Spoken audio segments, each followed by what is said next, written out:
அண்மை செய்தியை பார்த்துக் கொண்டிருக்கிறோம். கோவை தொகுதியில் போட்டியிடக்கூடிய பாஜக வேட்பாளர் அண்ணாமலையின் சொத்து மதிப்பு குறித்த விவரங்கள் வெளியாக இருக்கின்றன.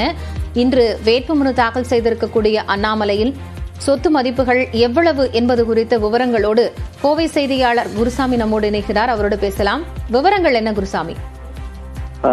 கோவை மக்களவை தொகுதியில் பாரதிய ஜனதா கட்சியின் மாநில தலைவர் அண்ணாமலை தேசிய ஜனநாயக கூட்டணி சார்பில் போட்டியிடுகிறார்.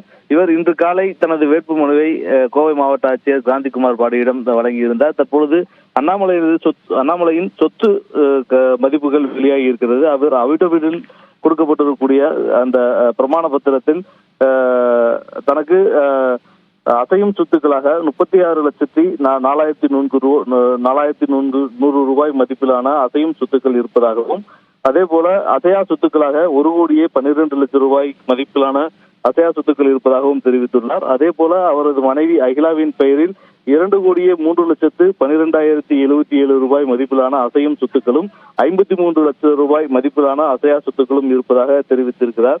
இதை தவிர்த்து அண்ணாமலை 5 லட்சம் ரூபாய் மதிப்பிலான ஹோண்டா சிட்டி கார் ஒன்று தனக்கு இருப்பதாகவும் அந்த அபிடவிட்டில் தெரிவித்திருக்கிறார். இதை தவிர்த்து தமிழகம் முழுவதும் அண்ணாமலை மீது மொத்தம் 24 வழக்குகள் பதிவு செய்யப்பட்டிருக்கின்றது. முதல் தகவல் அறிக்கை இந்த 24 வழக்குகளிலும் முதல் தகவல் அறிக்கை பதிவு செய்யப்பட்டிருப்பதாகவும் அந்த வழக்கு குறித்த விவரங்களையும் தனது அபிடவிட்டில் தெரிவித்திருக்கிறார்.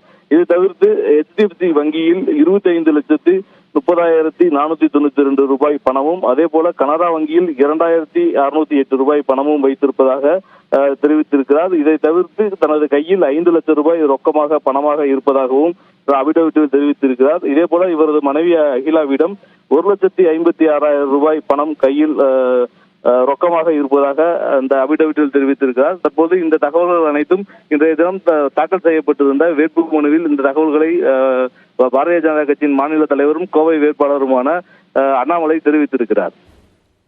நன்றி குருசாமி, விவரங்களை வழங்கியமைக்காக.